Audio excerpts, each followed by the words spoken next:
Hello friends, on popular request, here's a video specifically for butterfly pattern program.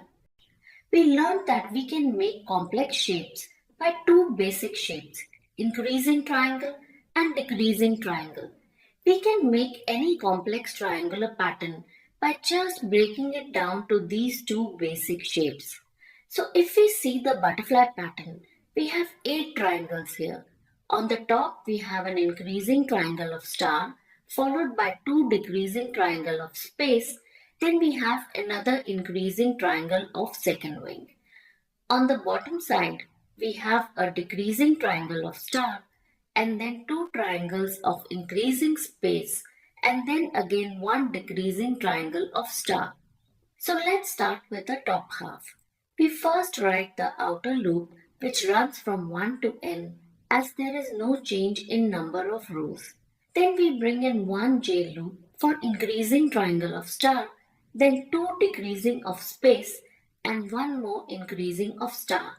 Don't forget to put the empty println as the last statement. When we run it, we get the 2 wings, but we see that they are far apart.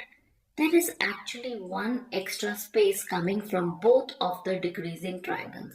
We want to get rid of these 2 columns, so the only change we need to do is to remove equal to from the for loop of space so that it prints one less column. Now when you run it, it is displayed correctly. Now let's make the bottom half. Again we will write the outer loop which also runs from 1 to n. We will add the first decreasing triangle of star, followed by 2 increasing triangle of space, followed by last decreasing triangle of stars. We also put the empty println as the last statement. Here too, you will notice I have removed the 2 columns of spaces so that our wings are merged.